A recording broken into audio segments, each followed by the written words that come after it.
Welcome to the BriteVibe podcast. At BriteVibe, we believe everyone deserves to be happy. But in today's world, everywhere you turn, there is division and negativity. At BriteVibe, we have created a global movement to bring 8 million people together who are inspired to live bright, live bold, and share bright vibes. Alone, it can be hard to change, but together we can change the world. Welcome to the BriteVibe podcast. Well, Jim Harshaw, welcome to the show this morning. So happy to have you on. Likewise. Thanks, Matt. Appreciate you having me on. Yeah. You've got some interesting stuff we're going to talk about today. I would say in the business realm, but also for your personal life as well, because you have an interesting backstory. You were a college athlete, and then you're applying some of the stuff that you learned through high performance, basically training into the business world. Would that be accurate to say? Yeah, absolutely. That's it. There's certain things in place when you're competing and a high level athlete that don't exist in the real world unless you really intentionally put those things in place.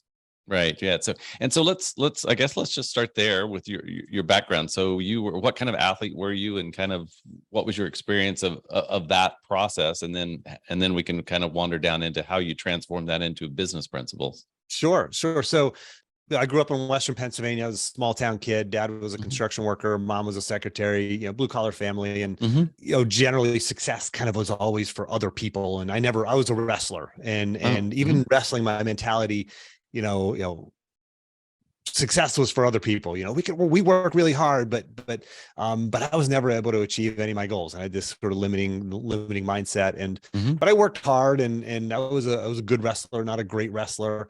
I was a good student, not a great student, but I got recruited to the University of Virginia, which was the number one ranked public university in the country academically. Great wrestling program. But I was a recruited walk-on. I wasn't a scholarship athlete. So I kind of showed up, and everybody on the wrestling team was a state champion or a 3-time state place winner. I was none of those. And everybody at UVA, like, they're really smart, I had good grades, but not UVA good. And wrestling opened the door for me to go there. And even socially, I mean, it's a fairly affluent school, and I was just out of place, and I was an underperformer. I didn't know if I was capable of even being on the team or even at the school, let alone having any success there. And over the course of the next 5 years at UVA, I ended up getting an undergraduate degree and a master's degree from a great school. And I became a 3-time ACC champion and NCAA Division I All-American in front of 15,000 people at the national championships. And I'd gone from like underperformer to peak performer. Right. And, I was then ranked on the Olympic ladder, on the Olympic level in the United States as an Olympic hopeful, and invited to live and train at the Olympic Training Center. I mean, complete transformation happened through this 5 years there. And there was a lot of success and failure along the way, but there was a big transition that happened there. And I just to continue the story, like, that set me off onto a totally different trajectory than I saw myself going down in life. I ended up coaching in college. I ended up becoming the youngest Division I head wrestling coach in the country. I coached for about a decade, and then I chose to get out of coaching and start my first business, to become an entrepreneur. And I became an entrepreneur, and that first business was so much fun, and it was successful. And I had 10 employees, and I ended up selling that. And I started another company. I raised angel capital, and we built a software company.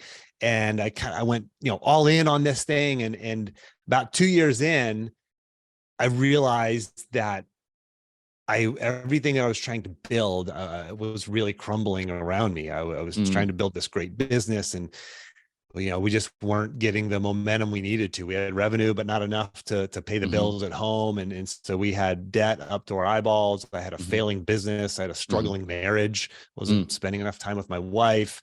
Wasn't spending enough time with my kids. I wasn't working out. I was a mess. I was broken at that point. And I was shutting down that business. I remember sitting on a couch one night. I was on like Craigslist. I guess that's where we used to go to look for jobs. Right. Like, I was on Craigslist, like scrolling for like past jobs for like paper boys and unpaid internships, I'm like, my goodness, like, how did I get here? This is not where I thought I'd be further along at this point in my life. And I closed my computer, and I walked upstairs and lay down next to my wife. She was asleep in bed, and I'm just like laying there staring at the ceiling and thinking to myself, like what was in place when I went from underperformer to peak performer? Like what was in place when I went from like uncertainty to absolute clarity and doing the hard things and being consistent and focused and disciplined to get to the elite level, the highest level of success, and what I did. And I realized there was a framework. There was this infrastructure in place when I was a high level athlete that's not in place. It doesn't exist in the real world unless you intentionally create it. And the framework is this. I'll share with you the 4 steps to it. It's number one, success is very clear. It's very, you know exactly what success looks like. In the real world, like we don't. It can look like a lot of different things. It can look like, you know, any number of Instagram posts, right? It can look like, you know, what's parked in your neighbor's driveway. It can look like what your parents think success looks like, right? But that wasn't what it was for me. Like what success looked like as a wrestler was being on the podium at the national championships in March, like period. It was very clear, like the very clear definition of what success looked like. And then that success was based upon what I valued, not upon, you know, my parents' values or my coach's values or my teammates' values. So it was very clear what my vision was and what I valued. And that's the first part. And then the second step, the second piece of the framework is I had goals that aligned with those values and that vision, not goals that aligned with anything else in the world, but those values and that vision. And in the real world, you can't just have that single-minded focus. There's a lot more things pulling at our time. And, you know, we're pulling a lot of different directions these days, whether you have family, work, health, wellness, like, you know, aging parents, whatever else it might be. But so we set goals in multiple areas, but back then I had goals that aligned with that vision and my values. And then the third part was I had an environment of excellence that I call it the environment of excellence. I had a coach who kicked me in the rear end if I needed a kick, or helped me see my blind spots and pushed me when I needed to be pushed. I was around other people who were similar minded. They had similar goals, and we were going through this together, the highs and the lows. And so that's the third piece. And then the fourth and final piece is you have to have a plan to follow through, because guess what? Kids get sick, cars break down, global pandemics happen. Like, you still have to have a plan to follow through on these goals. And oftentimes there's no plan in place. You know, we get sick, or we go on vacation, or change jobs, or something happens in the economy, and we just let go of the goals and kind of settle for less and kind of go back to some default mode. So anyway, that's this framework and infrastructure that I discovered, or I looked back at my life and I realized was in place. And I started putting these things back in place in my life, and it changed everything. I mean, I tripled my income and healed my relationship with my wife and spent more time with my kids and got healthy and fit again. And I realized this isn't just a gym thing. I thought it was initially. I thought it was like, this worked for me, and that's great. But I looked around at friends of mine who, you know, one of my friends won an Olympic gold medal, and it's like the same framework is in place in his life. And friends who have gone into special forces, it's like, it's the same framework. Like I have a podcast called Success Through Failure. I've interviewed hundreds of these world-class performers. It's always the same framework. And so that's my mission in the world now, Matt, is to share this with as many people as possible. Well, I love it. I love it. I love that you're very clear, right, with your goal and sure your values around that. So, but take me back a little bit. You're laying on the bed, you're staring at the ceiling.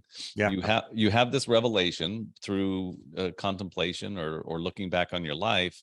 And then I guess, what did you tactically do? What did you, I mean, did you just get up from there and start writing? Did you wake up the next day and say, hey, you're at a very low point at that point. I'm sure it wasn't the next day, you know, sunshine and rainbows and, you know, unicorns, right? I mean, it was like, you still had a lot of hard work to do, just like if you're an athlete, you got to, especially starting out, right? If you're not in shape, you got a lot of hard work to do. So I guess walk me through a little bit of like, so you had this business, it was failing.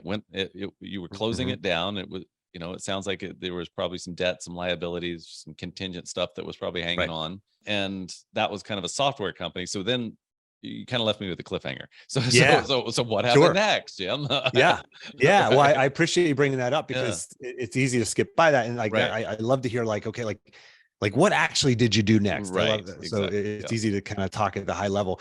So I would love to tell you that I woke up the next morning, I had absolute clarity, and this was so easy. And I realized this I just went to work on this framework and everything turned out great. And, a month later I was back on top, and it wasn't, that's not the process. Right.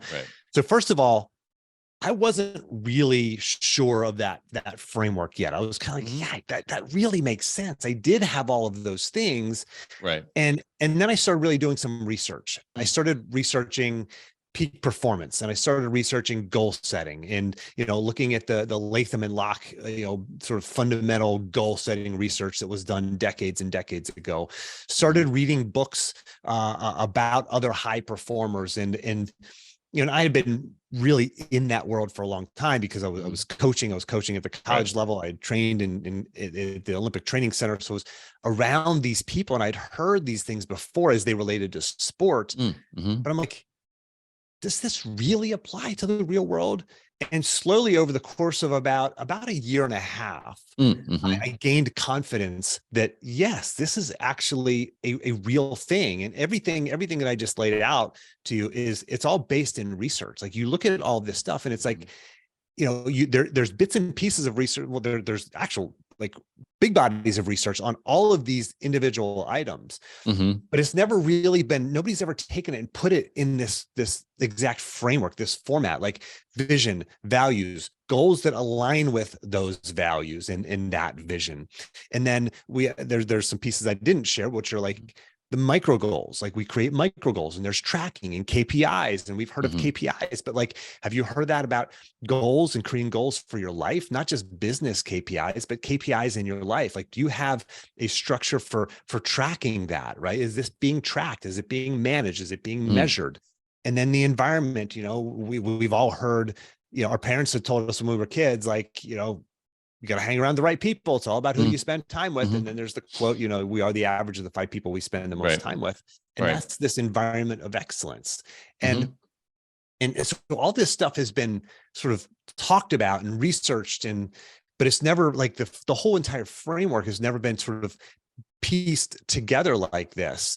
And so over the course of about a year and a half, I put this all together, started implementing this into my life and seeing these transformations. And it took me a lot longer than, I can do this with my clients in 8 weeks now, but it took me a heck of a lot longer than 8 weeks, because it was a feeling this out process. And we're always honing this. Over the last decade, we've been honing this and improving this framework and this process and making it really efficient so people can just do it, walk through it, and come out the other side transformed, right? And now that's not to say that the work is done. It's like, you can't, sign up for a gym membership, work out for 2 months and say, gosh, I'm in shape now, I can quit my gym membership.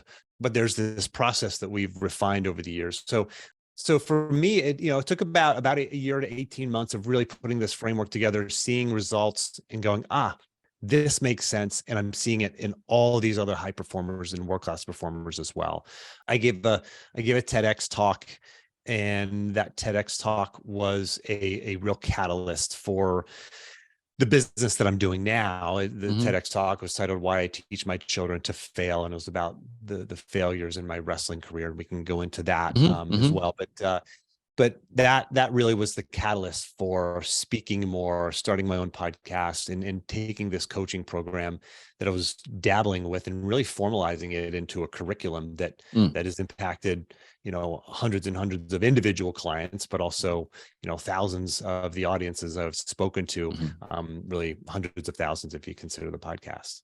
Right. Totally. And so, so your podcast is called Success Through Failure. And thank you for kind of going back and going over that, because I didn't want people to go, oh, okay, so he just did these 4 things and then the next day life was grand. No, it's work. Right. Yeah. But it's work that has benefit, right? It's not. Yeah.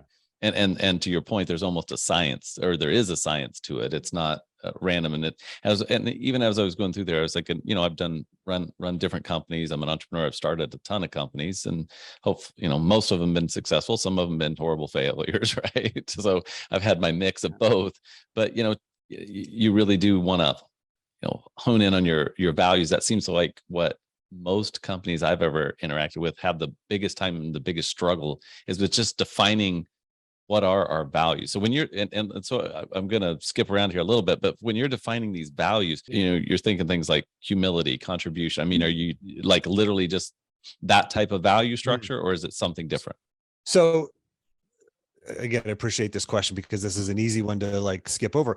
So a lot of times people go, to a conference or an event or something like that, and they say, okay, we're gonna do a core values exercise, and they hand them, everybody gets handed a sheet of like paper with like 200 value words on it, right? And they say, okay, everybody circle the 20 words that resonate with you, and you circle 20, and they go, okay, now cross out 10, and you cross out 10. Okay, cross out 5 more, and you go, oh, it's really hard, and you cross out 5 more. Those are your core values. Right. And they go, oh, okay. And then you ask the person like an hour later or a day later, what are your core values? They go, I don't know. Let me pull out that sheet again. It's like, no, like that's not the deep work that's required to go into to really discover your core values. Like if you ask any of my clients, if we brought any one of them onto the Zoom call right now and said, what are your core values? Every single one of them would be able to tell you right off the top of their head. Because the way we do it is we don't come right at it. We come at, if you come right at and say, hey, what are your core values? People go, everybody starts with integrity. Integrity is number one. Okay. Integrity. And then, but it's like, nah, let's come at this from different angles. So we will explore through questions like, let's map out your ideal life. Like, take off the guardrails. Don't have any hesitation on just like what would be just absolutely amazing. And we're not talking about sitting on the beach, sipping Mai Tais all day. We're talking about like you're a productive member of society. You have your ideal business or job. You're contributing to the world. You have your family, where you live, all this stuff. Like, let's map all of this out. And then we say, okay, if a third party were to read this, what would they say are your values? Like if you're talking about exercise, if you're talking about you're reading every day, if you're talking about you're spending quality time with family and friends, like now we're starting to go, okay, there's some values here that we're seeing, right? And this is different for everybody. Now, you'll hear a lot of the same words from person to person, but they mean different things. Right. And so that's one of the ways that we come to it. Another one is we'll say, what if you doubled your income? If your income doubled tomorrow, what would you do with it?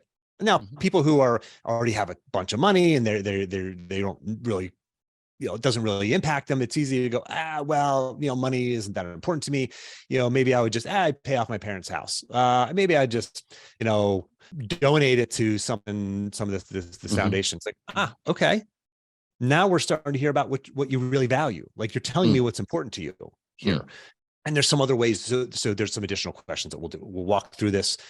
We'll let them figure out their values. They'll work with me or one of the other coaches, and we'll help them extract more because we are an outside third person, an outside party, reading this with them and going, you know what else I'm hearing here? I'm hearing this. Does that sound accurate? Yeah. And then so we create this list of values that are really done through deep work, not circling words on a page, but actual like deep work, spending hours on this.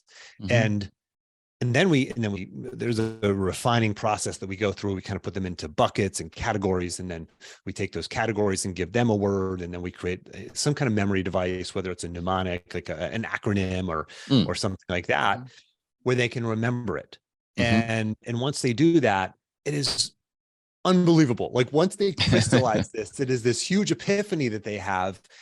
And now they can use this as a compass to guide them through the world and make decisions. The big ones, like, should I buy that house or quit my job or start that business or get married or what, to like the small decisions, like, should I eat that donut or what, should I hit the snooze button? Like, and all the decisions in between. Now you have a foundation upon which to be consistent and focused and disciplined, a way to live in harmony and make decisions that are in harmony with who you are and how you want to exist in the world.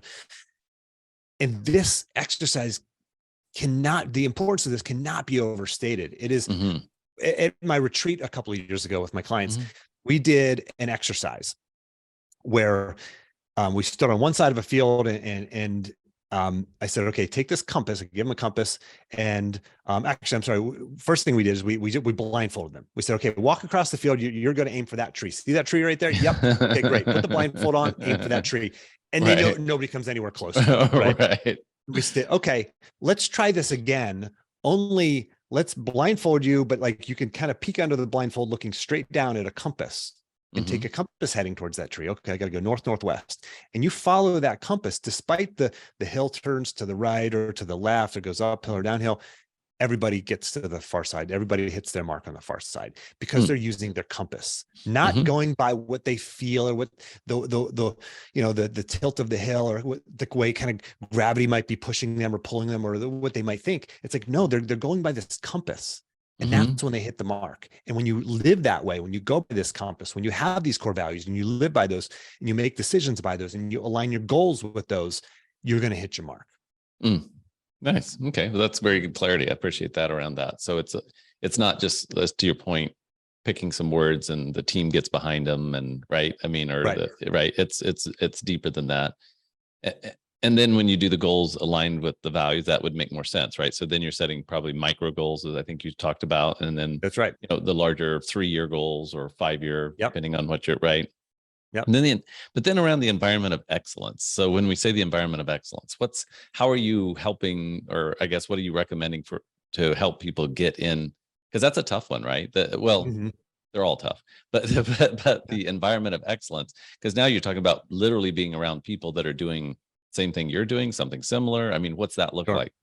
Yeah. So there are 4 components of the environment of excellence. So I kind of skimmed over that at a high level. So let me go a little deeper into the environment of excellence. And to help people remember it, you can use the acronym MAPS, MAPS. Just like you need a map to get from point A to point B, you need to have your maps in place to go from where you're at to where you want to go in your life. So M stands for media. Like, what is the media that you're allowing into your life? Right. And what's the media you're blocking out of your life? Like, are you just scrolling on social media and taking in just whatever? Are you watching the news all day long? You have that on in the background and getting the constant negative, input of news and whatever side you're on politically and whatever cable news station you choose to listen to. Oh man, that stuff is brutal. It's not usually the stuff you need brought into your life, but being very intentional about that. And going back to, the 5 people you spend the most time with, if you're truly in a situation where you can't get around these people that you want to be around, you can do that now through podcasts and through social media, through reading books and through YouTube. So that's part of it, right? It's bringing the media into your life. A is for area. And this isn't necessarily related to people. This is related to like your physical space around you. So for example, when I was wrestling, at my desk, I always had a bottle of water. So I was staying hydrated. I always had healthy food and healthy snacks. I had my goals posted on the wall. I had a big picture of the Olympic champion who I wanted to grow up to be just like on my wall. This was this optimized environment, this optimized space around me. And I do the same thing these days. Like now, I mean, I have a glass of water right next to me. I have a stand-up desk. I'm standing at right now talking to you. I'm standing up because I'm feeling more energized and can move around. I have my goals right here. Literally, my micro goals are within arm's reach of me right here. Like this is an optimized physical space for performance. So that's A. So M-A-P is for people. And I kind of talked about that a little bit. Like you have to have a coach in your life. Like everybody needs a coach. I don't care who it is. And we've heard Oprah Winfrey and Bill Gates and Eric Schwartz, the former CEO of Google, say like everybody needs a coach, but so many people are still like, I can do it on my own. I'll just read another book or listen to another podcast. It's like, no, you have to have somebody outside of you. Like I have multiple coaches, and you talk to highly successful people, which is, I work with a lot of, Olympic athletes and neurosurgeons and people who are high performers. Like they bring these people into their lives. They want this. They're looking for coaches to bring into their lives to help them see their blind spots and help hold them accountable and ask them the hard questions. So that's people, right? Being around people and then having a team. And in my coaching program, we have dozens of amazing high performers. We put them all into these groups and they're having conversations regularly. It's like, it just lifts everybody up. And then the last one is speech. So MAPS, media, area, people, speech.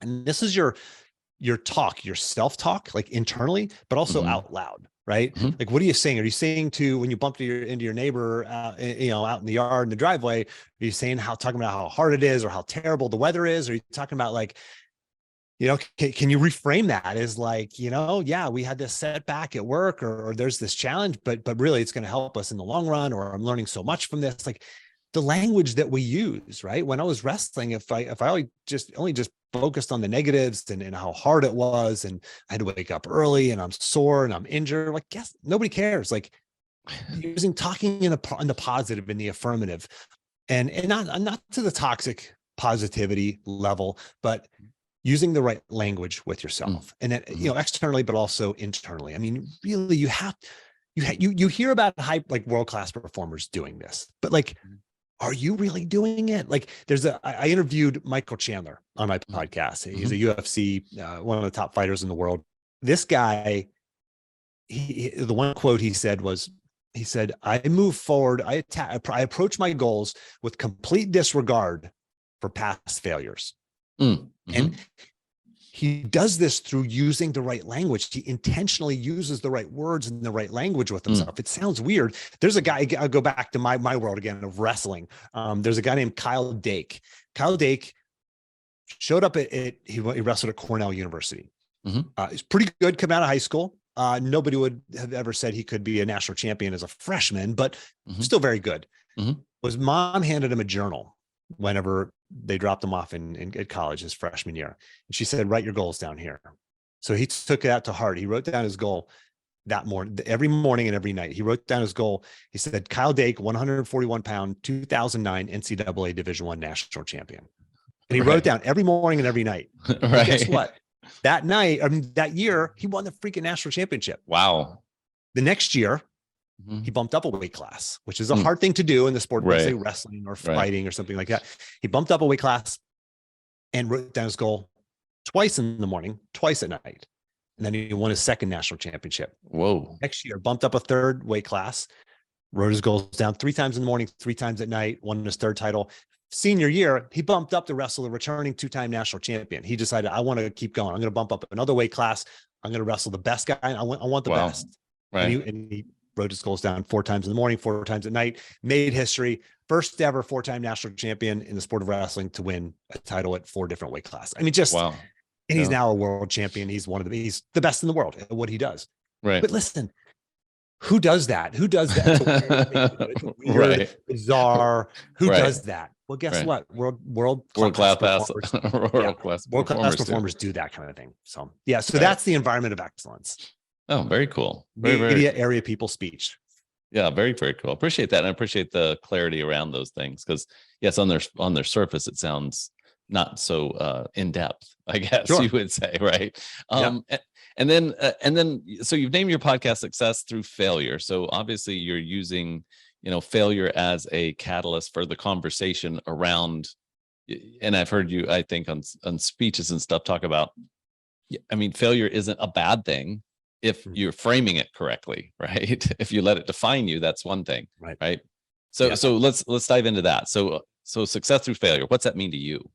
Yeah. So, you teach what you need to hear, I think, and when I gave that TEDx talk, I was like, gosh, like I really, I was able to do that as an athlete. I was able to frame failure as a learning tool. And that's just, again, inherently part of athletics. Like you're sitting down watching film with your coach and you're going, okay, see where you made that mistake and you see how you failed. Like now you're better from it because this guy was attacking your right leg because you were reaching with your right arm, and like, okay, you got to keep your elbow down. Like I'm now better for having experienced that failure. I'm now better because I lost and in a weakness, a mistake was exposed. And now I'm wiser, more experienced, more knowledgeable, and a better athlete. We see that in sports because it's played out in front of us and we kind of know this, but it's like internally, like when you fail at business, when you fail at a relationship, when you fail at trying to get off the couch and run a 5K, I mean, whatever it is for you in your world, in your life, like when we fail, we feel like we're not good enough. We're not smart enough. We're not capable enough. This is just not in the cards for me. I'm not wired for success because look, here's proof, failure. Right. It's like, no, like there's value when you, like you said, reframe it that when you reframe it as a stepping stone, on the path to success, then you can learn from it, and you can go back to speech. You can speak positively about this and be better for it. So when you're watching film, you're watching the failure, you can get stuck there. You can go, wow, this is actually more proof that I'm no good. But like, you have to make sure you're framing it the right way. And there was a Hall of Fame baseball player, I want to say it was Wade Boggs. He would, after his at bats and after games, he would have their film people create 2 tapes for him. This is back in the VHS days, and one was of his failures, and he would watch his failures. He'd watch every time, the bad swings, the misses, the strikes, the strikeouts, etc. And he would watch those, and he would throw it away, and then he would watch all the good ones, all the good the hits, and etc. And so he would make sure he's watching the positive too. But failure is just a part of success, and we are wiser, smarter, more capable because of it, not despite it. But listen, I don't want to be that guy who says like, oh, failure, like you should just smile after you fail. Like, no, it sucks, it hurts, it's painful, it's embarrassing, it's humbling, it's humiliating, it creates self-doubt, like all of that stuff. Like, I get it. Like it's the world-class performers, they experience those things too. Right. But they have mechanisms for overcoming that. They can change their language. I've heard in my world of wrestling, there's a guy who, he was an Olympic champion, a guy named Kyle Snyder. And then the following year he lost at the World Championships and in the finals, and he came off the mat and he was talking about the loss. And it was the same guy he beat for the Olympic gold medal the year before. Now he lost to this guy from Russia. And the language that he was using was like eye-opening. He's like talking about how he's going to be better for this, and this was not going to crush him, and everybody else would be devastated about this, but he's like, this is just a sport. I can learn from this. I'm going to grow from this. And like, I'm like, wow, like that's a champion. So for the listener, like, think about your most recent loss. Maybe you applied for that job, but you didn't get it, or the promotion, or you tried to start a business, or whatever that was, right? You just tried to have a hard conversation with your spouse and you failed. Can you use that language, the language of a champion? Can you use the language that the world-class performers use to reframe that failure as an opportunity to grow from it and be successful? Right. Totally. And I think that gets missed by a lot of newer, maybe people that have never been an entrepreneur, or people that are newer to business, owning their own business. I think there's a misnomer that you have to do it yourself, because that's the hardest way you can possibly do anything by yourself. But then two, this thing that failure is bad. And most of the super high functioning people that I know, super high business in the business world, the super high functioning business people I know have had some pretty significant failures. Oh yeah. Right. That's right. I mean, some of the most, in fact, I would say the most successful people that we would think even in the media or see. I remember, last year, the year before, hearing the story of Elon Musk, and where he was calling the CEO of Microsoft, or not Microsoft, of Apple, to see if they would buy Tesla, because Tesla was going broke, right? This is a decade ago or whatever it was, right? Yeah. And he never, is it Cook? I think it's Tim Cook. Yeah. Tim Cook never returned his call, right? And so he just had to figure it out. So there was a failure there, but that was before Tesla was really known as Tesla, right? And so nobody really heard about it. Nobody cared. It was just an electric car company, and most people had never heard of the word Tesla back when it was right. And now there's a great book, like now he's the richest man in the world, right? So yeah. Sorry to interrupt. Like there's a great book. It was written in like 2015, which in Elon Musk years is like, ages ago. Right. And love him or hate him, because he's become very controversial lately, but love him or hate him, the guy is changing the world, and the guy thinks it's such a huge level. But that book is, oh my goodness, Matt, Elon Musk is absolutely 100% the biggest, greatest failure that I've ever heard of, or read about, or learned about. The amount of failure that guy has experienced in all of his companies is astronomical. I mean, we think about, Tesla and how many times they almost went under, and all the mistakes they made, and how much money they thought they were going to invest and create the battery. And then how many, 10X's of that they actually had to invest, and how many more years it took to build the rockets and all that for SpaceX. Like so many, like not like little failures, but huge failures, and crashed rockets, and millions and hundreds of millions of dollars just flushed down the drain. And, but that's been his catalyst for success. He moves through it, learns from it, and goes through it. Right. And I think that's obviously a great example of something, because that's a very exaggerated example of what can happen, good and bad, right? Good and bad. And so, it's the failures in life only define us if we allow them to define us. And by define us, I mean in a negative way. I think failure can also define, give us context and give us perspective and give us fuel.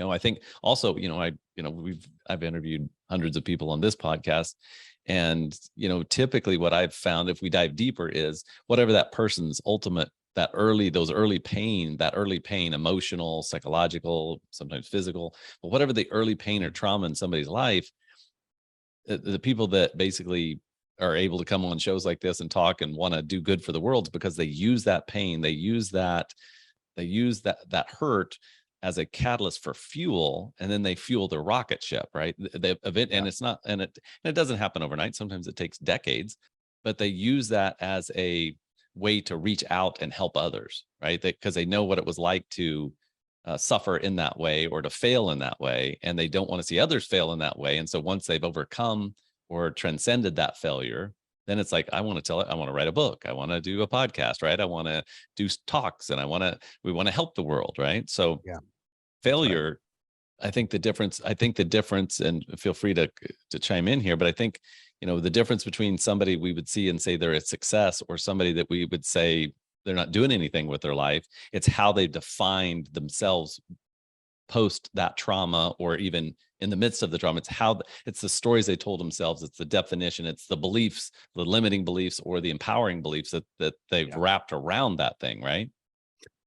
I had a conversation with Tim Ferriss, interviewed him on my podcast. And one of the things he said that really resonated with me is there are plenty of people who go through their entire lives as failures.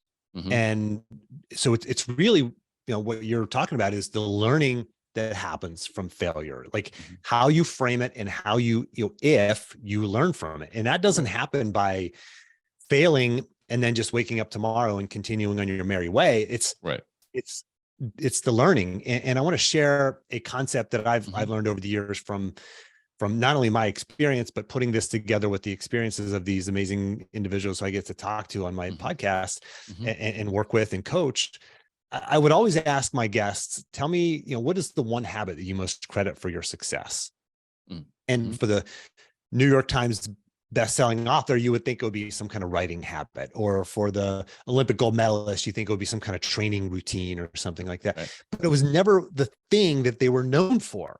Right. Interestingly, it was always some version of like journaling, or working with a coach, or planning their day in advance, kind of like journaling it, writing in a notebook, and kind of, how do I win the day, or reviewing their week at the end of the week, or some kind of annual sort of thinking session that they would do. And so I realized it was never doing the thing. It was always some kind of version of stepping off of the treadmill of life, getting out of the rat race, asking questions, finding clarity, then stepping back in. And so I've coined the term productive pause. And a productive pause is defined as this: it's a short period of focused reflection around specific questions that leads to clarity of action and peace of mind. That's what we all want in the end. We all want clarity of action. Tell me exactly what I need to do. I want to know exactly what I should be doing. And peace of mind, knowing I'm on the right path. I'm doing the things that I should be doing.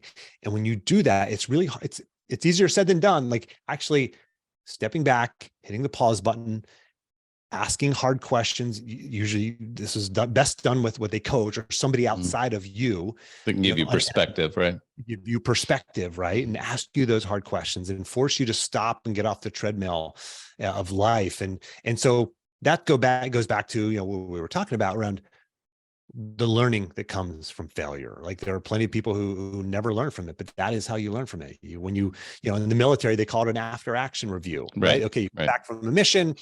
What went well? What did not go well? What are we going to do differently next time?